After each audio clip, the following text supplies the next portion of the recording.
going to do a short video here on the rear end of this 2009 Ford Mustang. And here's the differential. This is it. See how it's leaking fluid. But if you come over here to this side, you can see that there is a huge gap right there. I don't know if you can see it or not. There's a big gap right there in that rear end, and it has been leaking rear end oil. It's leaking pretty bad, and it looks like it may have lost a bunch of rear end oil. And here's the problem. This is what I don't like. I don't know if you can hear this or not, but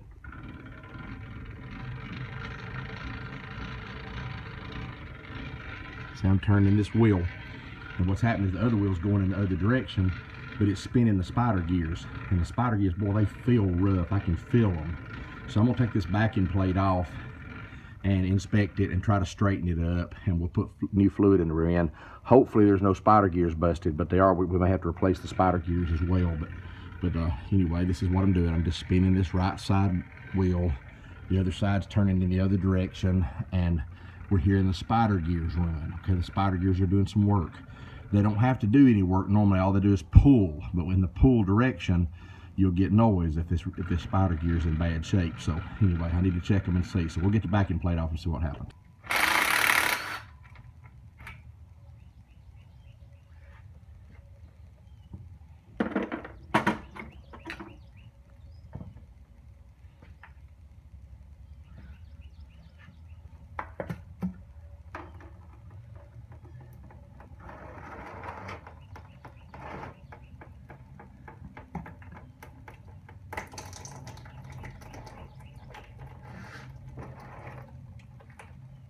Pulling the backing plate off here, and we'll be able to expose the rear end gears, see how they look.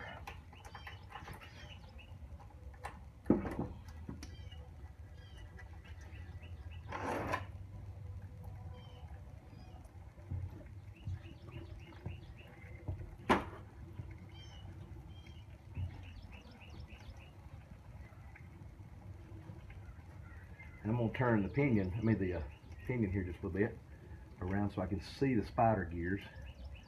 I don't know if you can see these or not, but I'm going to spin these spider gears here, make sure they look okay.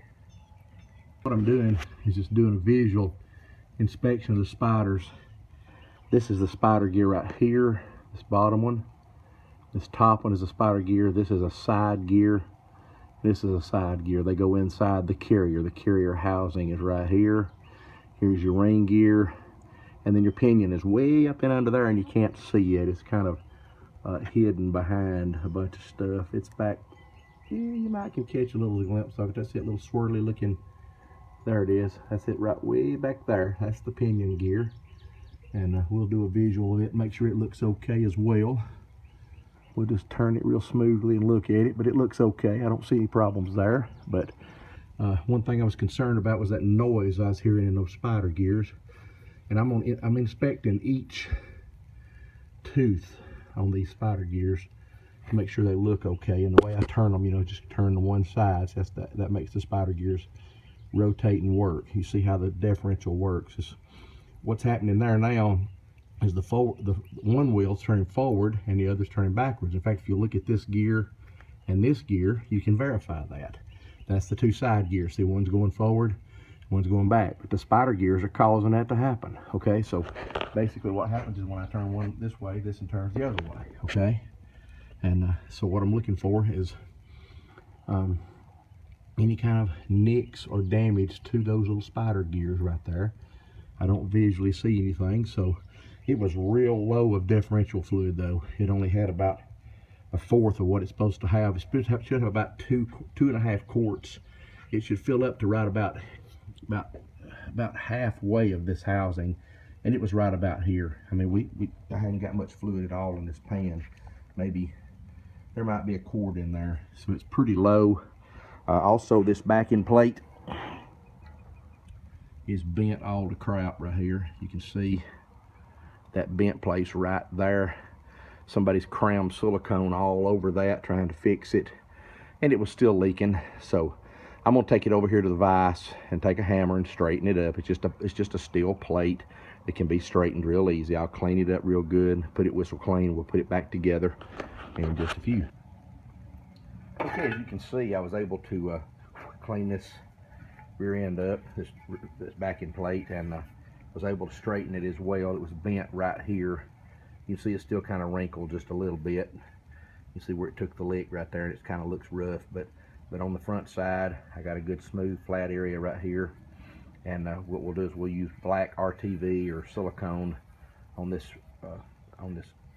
backing plate, and we'll reinstall the bolts. So we've got this, got 3 tubes of 90 weight high poid gear lube. I got the black RTV, ultra black RTV. I love the black. The blue is kind of messy. The red is for high temp. The black seems to work just really well on the if you're doing a differential repair.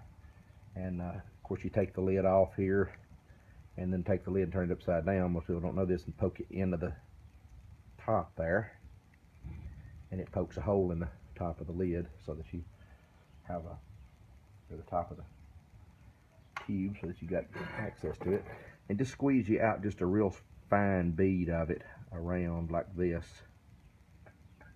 I'm just going all the way around with it, and I don't worry so much about the amount, because what I'm going to do is I'm going to come back with my finger and kind of rub it a little bit thin, but make sure I get a feel in on those. And we'll just take our finger and just lightly press on it just a little bit and kind of get it smoothed around. Make sure we go over every bolt hole and cover every inch of that backing plate. We don't want to miss a spot, because if we do, we'll end up with a leak somewhere where the bolts go in. So anyway, we'll put this on here, and I like for it to set just a couple of minutes to kind of get just a little bit tacky before you put it on, and it will do real well. And there we go, got a pretty smooth bead around there now, and we're ready to install. So the next step is we're going to install this thing.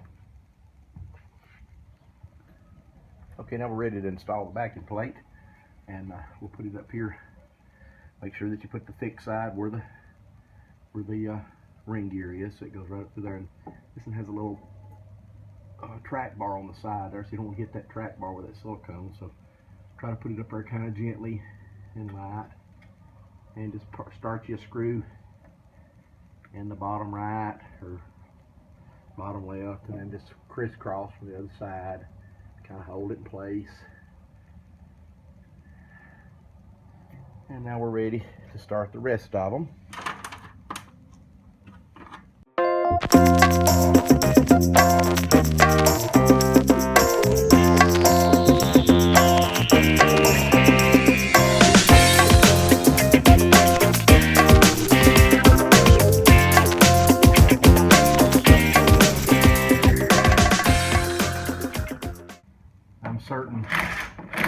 I'm certain that there's a torque spec for this differential, but I can usually snug it up pretty good and get the silicone to mash out in there and get a good seal. Been doing this for a lot of years, and I've never had one leak. So you can look up the torque spec on this thing. I'm sure you can find it on the internet if you want to get pretty particular and torque it down, but I just snugged them down, and they're good. Now I'll tell you, when I tighten lug nuts, I do use a torque wrench because you don't want to warp rotors, but this is not as critical here. You just backing plate, just make sure it don't leak. Now we'll be installing the fluid, and the fluid goes in on the front side. There's a plug right here on this front side on this edge right here, and we'll access it in just a minute. I'll show you how to get the fluid in there. All right, got it around here so you can see hopefully the backing plate. The differential plug. It's located right here. Might not be able to see it very well. I'll shine my light on it just for a second so you can kind of see. It's located right there. I'm going to take it out. It takes just a 3/8 ratchet. We'll get it out, and we'll spin it out of here right quick. And then we'll put the differential oil in. All right. And there's the plug. It's just a little, got a little 3/8 square drive, and it's just a little plug. That's all it is. We will now go ahead and put our high forward gear lube in. And usually I'm able to just cut the top off one of these bottles here. Just cut the little tip off of it. I always take it off though, because they got a seal in there, just like they do the ketchup bottles. So you got to pop that little seal off, and get where you can put your fluid in.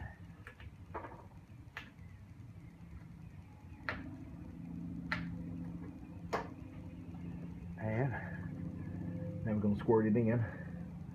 And what I'll do is I'll just put it up here like this, real close in the hole. Kind of squirt it in. And I'll just squeeze it up between that differential till I get it up real high. And I'll just squeeze it in here. I'm going to slide my drain pan around here a little bit. Make sure my drain pan catches this, because you know how, here's how we tell how full it is. We fill it up until it runs out the hole, because you want the level to be right at the top bottom of the hole where the differential oil goes in. So that might be it. Look at that. See it running out? So we are full. Wasted just a little bit, but you notice I got 3 bottles of it, so let's make sure we got enough of it.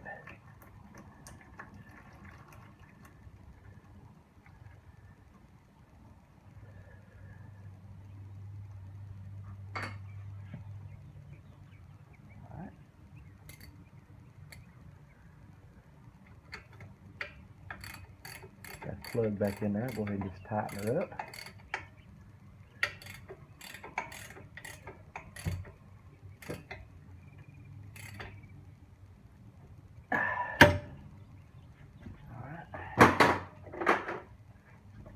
Wipe this excess oil off here so we won't think there's a leak there. And this completes this process. Now I can finish my brake job. I was just doing a brake job on this car, and then we ended up with a differential issue, so I fixed it before I finished the back brakes, because I didn't know if I was going to have to take the axles out, so I just waited before I finished the back brakes to do that. So, all right. If there's anything we can ever help y'all with, we're UTAC, United Technical Automotive Consulting, and be sure and like our page and subscribe to it. We have a subscription service on YouTube, and I also have a Udemy site that we're expanding on. Hopefully we'll be building on it pretty quick. So if everybody have a great day, and I hope this was a big help to you. Again, this is a 2009 Ford Mustang. We replaced the differential oil and straightened the backing plate and put a new gasket and sealed the backing plate up. Thanks a lot.